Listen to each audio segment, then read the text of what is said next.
Salve, salve, minha rapaziada, sejam muito bem-vindos para mais um super pré-prova, esse que é, presta atenção, recordista de audiência. Ninguém tem pré-provas mais assistidos do que nós. Parabéns para vocês que assistem esses pré-provas e para ajudar, né, já vou começar pedindo like. Já deixa um like aí nesse vídeo agora, custa nada. Porque esse recordista está...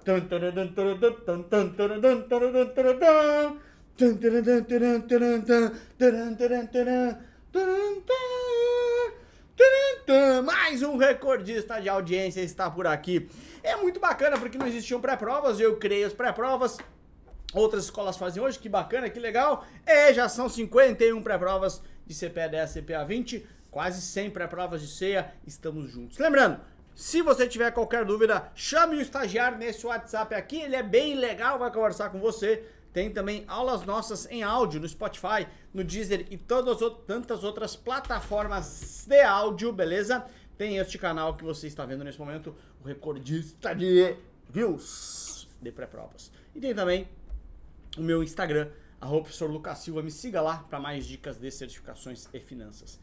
Bora começar, galera? Só se for agora, lembrando, né? O que é um pré-prova? Um pré-prova, ele traz questões atualizadíssimas. Ou seja, a partir dos relatos de quem fez a prova na semana anterior, de dificuldades, eu paro, recrio questões e trago aqui para vocês. Sempre, toda semana aqui neste canal. Bora começar? Só se for agora. Vamos lá.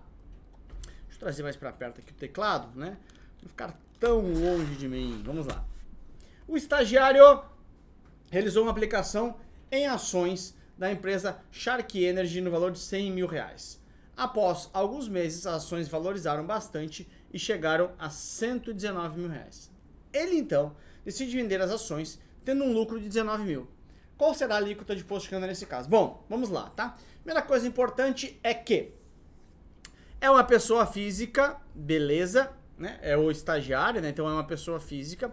E pessoa física, em não sendo day trade não tem essa opção, tá? Day trade não tem essa vantagem. E é justamente o que aconteceu aqui, porque ele vendeu alguns meses depois. Em não sendo day trade, tá? Day trade, se ele tiver venda dentro do mês de até R$20 mil, ele é isento de imposto de renda. Mas o que importa é o valor bruto de venda, valor bruto da venda. Dentro do mês, vendas de até R$20 mil, valor bruto de venda, não é de lucro, bruto de venda, estou isento de imposto de renda. E foi justamente essa pegadinha que a prova tentou aplicar em você. Porque você tem um lucro de 19 mil. Mas não interessa o lucro, o que interessa é o valor da venda. Beleza? Lembrando que não serve para day trade, é para swing trade. E o que importa é o valor total de venda dentro do mês.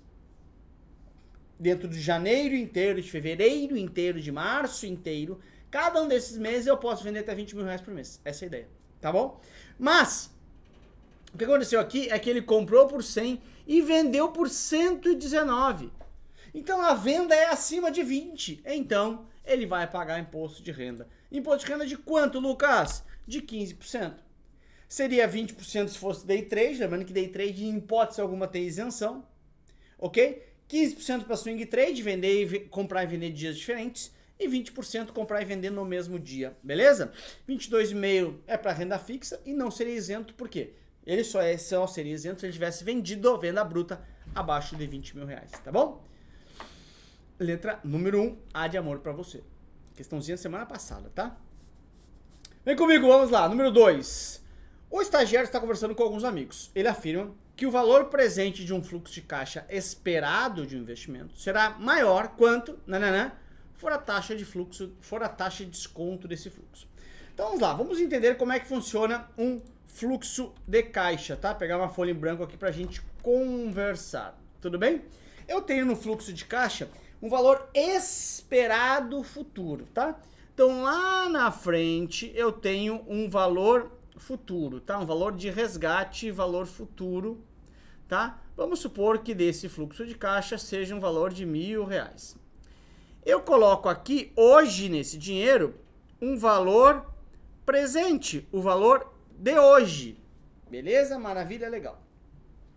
E quanto que é esse valor presente? Quanto que é esse valor de hoje desse fluxo futuro? Lembrando que aqui eu estou no futuro, valor futuro, ó, resgatarei lá na frente R$1.000 em um fluxo de caixa. E quanto que eu vou colocar hoje nesse fluxo futuro? Algum valor, logicamente. Mas esse valor, vamos supor que seja R$800, ele é os R$1.000, observe que os 1.800 que eu invisto hoje, ele fica esse período inteiro sendo capitalizado por uma taxa de juros. Uma taxa. Essa taxa de juros é o que vai fazer os 800 engordar e chegar nos 1.000. Os 800 crescer e chegar no 1.000. Então isso é a taxa de juros desse fluxo. Quando eu quero saber o contrário, pô, esses 1.000, quanto que eu calculo para ver quanto que eu vou colocar hoje? Se chama de taxa de desconto. A que taxa eu desconto os R$1.000 futuros para chegar no 1.000? Então, logicamente, o seguinte, tá? Olha só. Se eu boto 800 e ele chega em 1.000 a uma determinada taxa, vamos supor, nossa, primeira taxa aqui, vamos supor que seja 10%. Os 800 vai chegar em 1.000 num determinado período, 10%. Beleza, maravilha, legal. Se essa taxa, lembrando que os 1.000 seja uma parte fixa, se essa taxa altera, ao invés de 10% para 30%, observe que para chegar nos mesmos 1.000, como a taxa de juros é maior, o fermento é maior, isso aqui é fermento de um bolo. Então, como na situação 2 agora o fermento é maior, eu não preciso mais colocar R$800, eu coloco só, sei lá, 600, estou inventando. Então, o valor presente, ele é maior quanto menor for o fermento. É só você pensar, o que eu coloco aqui de dinheiro de hoje para chegar lá no bolo de R$1.000, de dinheiro de hoje, é o meu valor presente, é a minha matéria-prima. Então, se eu coloco 600, coloco 30% de fermento, chego em 1.000. Porém, se o meu fermento não é 30%, o meu fermento é só 10%, eu tenho que colocar mais matéria-prima. Tenho que colocar 800 de matéria-prima, porque ele vai crescer menos. É só usar a ideia do fermento e do bolo. Quanto mais fermento, eu posso colocar menos massa, porque ele vai crescer. Simples assim. Então, o que a questão te perguntou era justamente sobre o fermento. Olha só.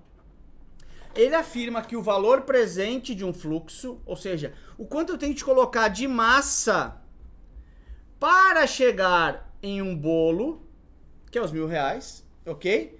De caixa, então o valor presente, que é a massa, será maior quanto for a taxa de desconto, ou seja, quanto maior ou menor for o fermento. Então, eu tenho que colocar mais massa para chegar no determinado bolo. Se eu tenho que colocar mais massa, é porque eu tenho que colocar menos fermento, menos taxa de juros. Ok? Simples assim. Então, a taxa de juros é menor. Por quê? Porque o valor presente é maior. Porque a massa que eu coloco para fazer o bolo, já que tem menos fermento, tem que ser maior a massa para chegar no bolo final. Use esse estereótipo. B de Brasil é a resposta para você. Bora? Bora! 3. O estagiário foi promovido para gestor de um fundo de investimento. Como ele possui grande conhecimento de derivativos, ele decide fazer um swap, alterando a remuneração de alguns títulos de taxa pré para taxa pós. Com essa operação, o que ele fez? Bom, vamos pegar aqui uma folha em branco novamente, tá? Vamos falar justamente de swap. Ó, swap, você lembra de swing, né? SW aqui. Ou seja, o que acontece no swing? Troca-troca. Você leva uma coisa que você não quer e pega uma coisinha que você quer. Dizem que isso que acontece no swing. Mas o swap, que é SW, swing, você faz uma troca. Ou seja, você entrega a taxa pré, nesse exemplo aqui, e recebe agora a taxa pós-fixada. Você entrega 13% ao ano e recebe agora a variação da taxa Selic. Você está pós-fixado. O swap, assim como no swing, você tem que dar alguma coisa para receber outra coisinha. Você dá algo que você não quer para receber alguma coisa que você quer. Então, quando ele fez uma ferramenta de swap, conforme a questão trouxe para você, tudo bem? E nessa ferramenta, o que ele deu? Ele entregou taxa pré e virou taxa pós, ó, trocando a remuneração de títulos de taxa pré, foi taxa pré, não é mais pré. Agora está pós fixado, o que ele está fazendo? Vamos lá, de baixo para cima. Alterar o indexador para se aproximar da rentabilidade da LTN. LTN é pré-fixada, lembra? O tesão vem antes, né? Unbreak my heart. Bom, isso eu explico na aula de títulos públicos e meu aluno sabe. Enfim, então, a LTN é pré-fixada. E o que ele está agora é pós-fixado. Então ele não está se aproximando da LTN, está fora. Se aproximar da rentabilidade da NTNB. NTNB paga juros mais inflação. Não estou pegando juros mais inflação. Tornar o indexador como ativo livre de risco. Ativo livre de risco eu tenho quando eu como títulos do governo. Vou digitar meu cabelo aqui. Quando eu como títulos do governo. Mas não quer dizer que ele comprou títulos do governo, quer dizer que ele pegou um título pós-fixado, que pode ou não ser do governo. Portanto, já que estamos falando de swing, né, ou de swap, muito amor. Unbreak my heart. Aproximar a rentabilidade da taxa básica de juros. Porque sim, quando eu fico pós-fixado, ele vai acompanhar a taxa básica de juros. Ah, Lucas, mas não disse que é do governo. Ok, mas as taxas se baseiam na taxa básica de juros. Né? A Selic é a base, tabela FIPE do dinheiro. Beleza? Beleza. Número 4. O estagiário está analisando dois ativos nas mesmas características conforme abaixo, tá? Esse aqui até, tá? Cai em CPA 10 também, tá? CPA 10 também, falhei aqui, desculpa a gente, quem sabe faz ao vivo, cai em CPA 10 e CPA 20, tá? Então, olha só, você tem dois emissores, um é o governo federal e outro é o Shark Bank, que é uma entidade privada. Ambos com o mesmo prazo, 365, 365. Lembrando que são dois de renda fixa, por exemplo, tá? Mesmas características. O governo federal paga 13 ao ano. O Shark Bank paga 18 ao ano. Ah, caramba, mas por que existe essa diferença de rentabilidade entre ambos os títulos, né? Um título do público e uma empresa privada. Principalmente é o quê? Bom, se diz que o governo, tá bom? É o ativo de risk-free. Governo, os títulos públicos federais. Mas risk-free, o que é risk-free, né, Lucas? Não tem risco nenhum, risco zero? Não tem risco de crédito. Porque se diz que o governo não quebra. Se o governo quebrar, é só imprimir mais dinheiro e tem dinheiro fácil ali. Então se diz que os títulos do governo são os ativos livres de risco de crédito. São os ativos risk-free. Então, na teoria, todos os ativos têm mais risco que o governo de quebrar. Então, todo mundo deveria pagar o risk-free mais alguma coisa. O risk-free mais um prêmio.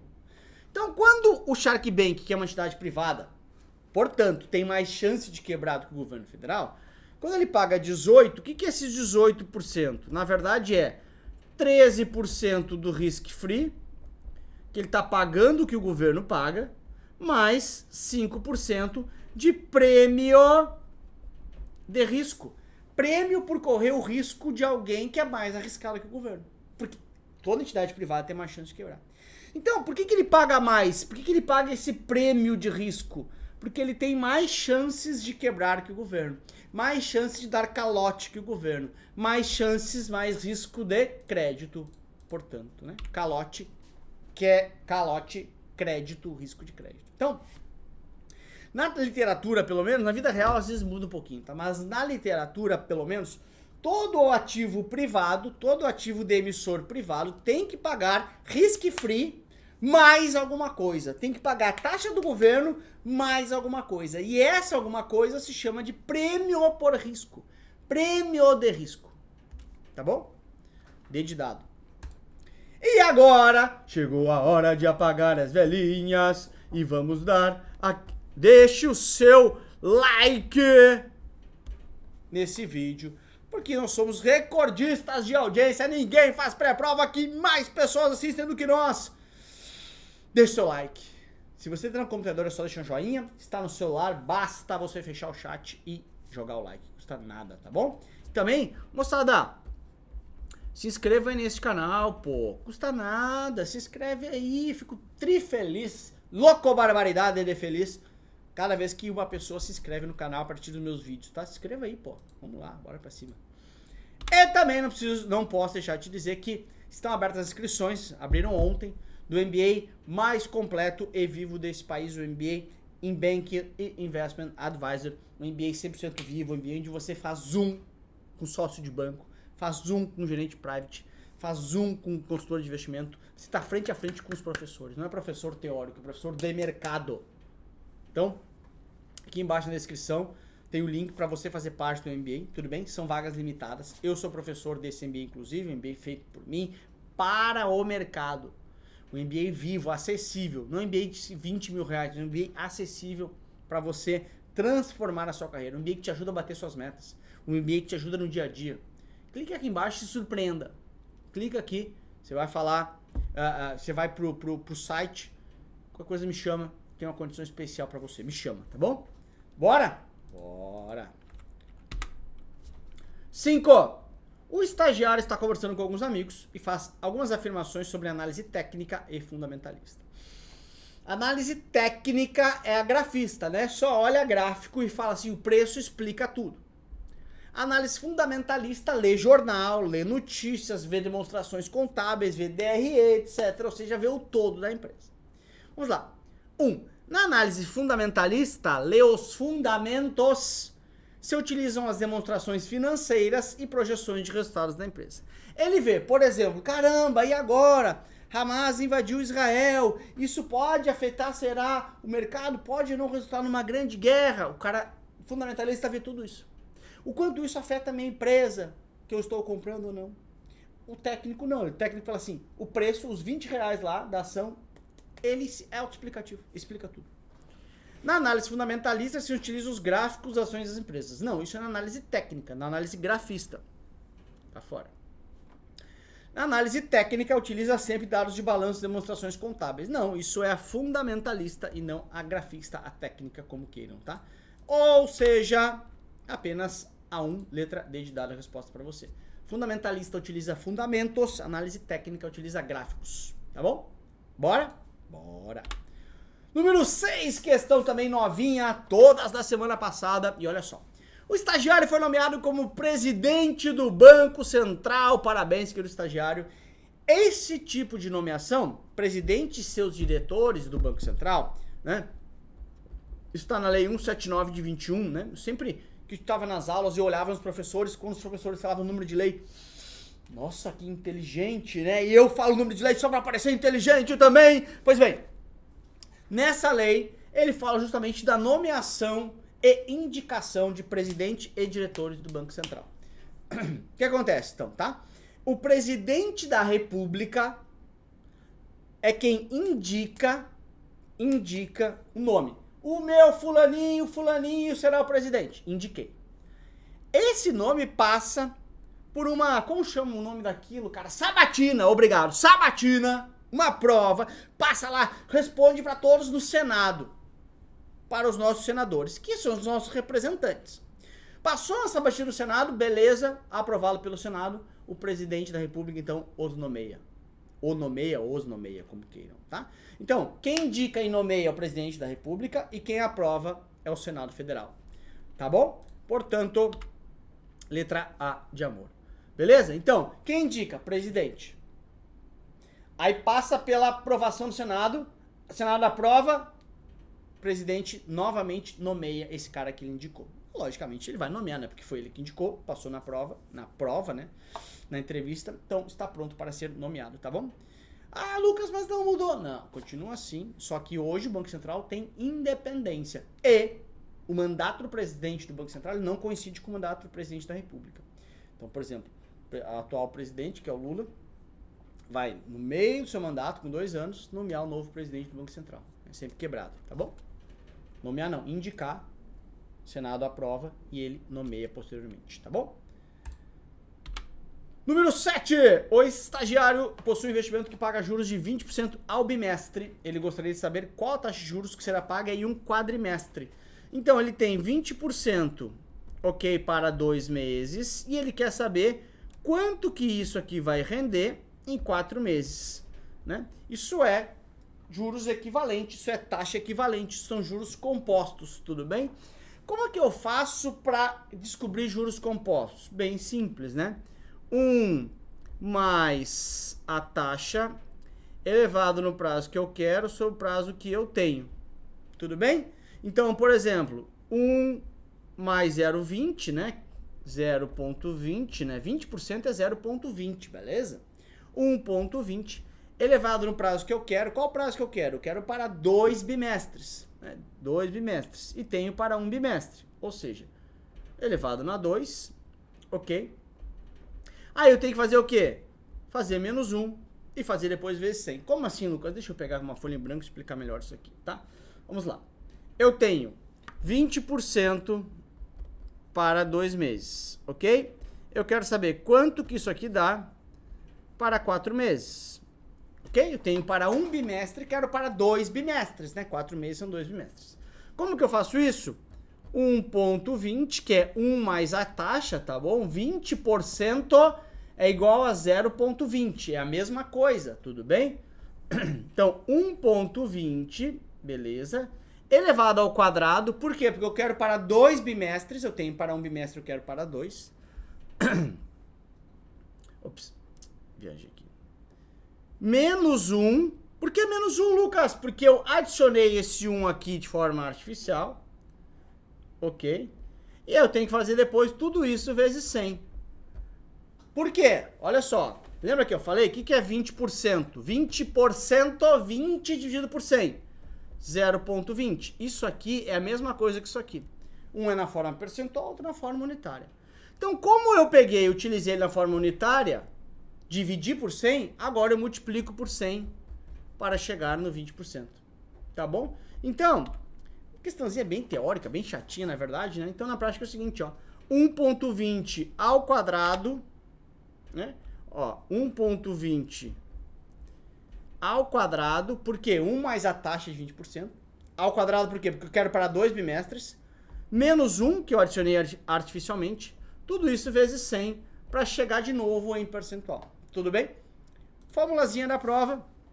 Infelizmente não tem muito o que fazer. Isso aqui é fórmula, né? Mas enfim, fórmula de taxa equivalente, tá bom? Então, ao quadrado, por quê? Porque eu quero para 2 bimestres. Eu tenho para 1, quero para 2. Beleza? Legal. Menos 1 por quê? Porque eu adicionei, né? Lembra o que eu falei? 1 mais a taxa. Adicionei de forma artificial. Vezes 100 por quê? Porque 20% dividido por 100, 0,20. É a mesma coisa. Então, para fazer de volta, eu tenho que fazer vezes 100. Tá bom? Expliquei a fórmula no conceito aí para você. 8. Bora! Em relação à tributação pelo imposto de renda retido na fonte, os rendimentos auferidos por pessoa jurídica em LCI estão. Bom, o que é letra de crédito imobiliário? LCI é um título de renda fixa, igual a um CDB, igual igual ao CDB, igual ao RDB, igual a uma debênture, título tributado como renda fixa. Para a pessoa, presta atenção, para a pessoa física você tem isenção do imposto de renda. Mas ele continua sendo um título de renda fixa, que na pessoa física tem isenção de imposto de renda. Na jurídica não tem, e é pessoa jurídica. Então ele vai ser tributado como renda fixa, ou seja, 22,5%. 20, 17,5 e 15. Tabela regressiva do imposto de renda. Então vai ser alíquota decrescente conforme o prazo. 22,5, 20, 17,5 e 15% se ficar mais de 2 anos. Ah, Lucas, mas não é isento. É isento para a pessoa física. Para a pessoa jurídica não tem isenção. Letra C de casa. Ok? Tributa conforme o título de renda fixa porque ele é efetivamente um título de renda fixa. Com isso, galera, finalizando aqui, mais uma vez lembrando, aqui embaixo estou colocando o link da turma que está aberta no MBA, terceira turma. Já são mais de 500 alunos. O MBA de 12 meses, que no final entrega um título reconhecido pelo MEC de MBA de pós-graduação. Mas não um MBA chato que você bota na frente, um MBA vivo. feito de profissionais do mercado para profissionais do mercado. Clica aqui embaixo, vem comigo, eu te espero na turma. Sou um dos professores e o MBA está demais. Beijo, tchau, fui, valeu!